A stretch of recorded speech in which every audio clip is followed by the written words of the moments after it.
तर हे बघा, बांधकामाच्या वेळेस कुठं कुठं थोडी थोडी मिस्टेक होत राहते, तर फक्त आपण लक्ष ठेवायचं. घरमालकाने तसं सांगितलं आहे की कुठं काय मिस्टेक आहे तसं सांगा. न्यू घर आहे त्याच्यामुळं कुठं कुठं थोडं थोडं काम बाकीच आहे, तर ते करत आहे आता. गणेश आहे नाशिक वायरमन. पक्का लगावा. तर हे व्हाईट सिमेंट आहे, ही भेग त्याने पूर्ण भरून जाईल आणि उमटी पण पडणार नाही, कारण भिंतीचा कलर आणि हे व्हाईट सिमेंट एकदम सेम आहे. खाना हो गया भैया? यहाँ के हो का तू? नहीं, मुझे शायद काम के लिए नहीं एमपी रहता था कौन। तो डब्बा लाते के फिर? हाँ, राव साहब के साथ ना। अच्छा, किती छान फिनिशिंगमध्ये काम करतात हे लोक. तो खाना पिना उनकी तरफ से क्या? नहीं, अपना अलग है।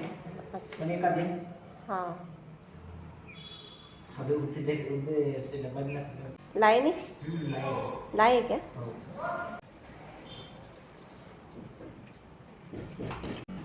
वास्तविक पाहिलं तर त्यांचं काम झालेलं आहे, सर्व त्यांचा कॉन्ट्रॅक्ट झालेला आहे, पण काही काही ठिकाणी घराचे काम बाकी आहे, त्याच्यामुळं त्यांना रोज थोडं थोडं यावं लागतं. सर्व ठिकाणी चेक करून करून त्यांना व्यवस्थित काम करावं लागतं.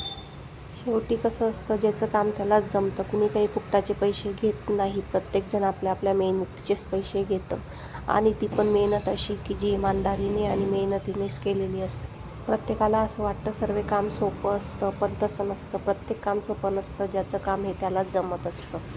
बघा किती फिनिशिंगमध्ये काम केलं. कुणी म्हणणार पण नाही की इथं भेग पडलेली होती आणि ती भेग भरून काढली नंतर, कारण भिंतीचा कलर आणि हा कलर एकदम सेम झाला सिमेंट, त्याच्यामुळं बघा काम पण एकदम फिनिशिंगमध्ये आहे. तर खरंच खूप छान प्रत्येकाच्या आधी कला आहे.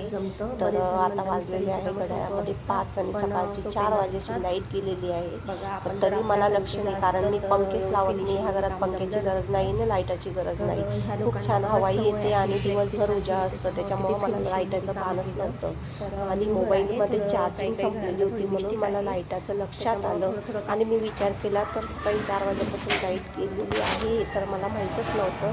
जेव्हा मी खाली जाऊन बघितलं तेव्हा मला कळालं की सकाळी 4 वाजेपासून लाईट नाही. तर मी खाली जाऊन बघितलं तर मीटरचे काम चालू होते. मग मी त्यांना विचारलं की भाऊ लाईट का गेली आहे, तर त्यांनी सांगितलं काही मीटरचे काम चालू आहे, नवीन मीटर बसवणे चालू आहे. तर मी त्यांना बोलली 3 नंबरला लाईट का गेलेली आहे, तर सरांना 3 नंबरला पाहिजे. सकाळची 4 वाजेची लाईट गेलेली आहे ताई, आणि मला आता संध्याकाळी दुपारी 3 वाजता विचारता आहे. तर ते हसायला लागले सर्वजण, आणि म्हटलं मला माहीतच नाही. तसं पण मला पंख्याची आणि लाईटची गरज पडत नाही, पण माझ्या मोबाईलमधली चार्जिंग संपलेली होती, म्हणून मी विचार केला की लाईट गेलेली आहे. आणि खाली आल्यानंतर आता कळालं की सकाळची 4 वाजेची लाईट गेलेली आहे म्हणून.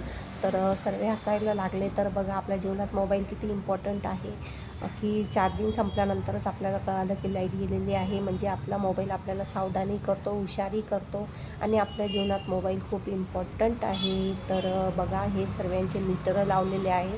पहिले फक्त एकच मीटर होतं, एकच मीटरवर 3 घरांचे लोड चालत होते.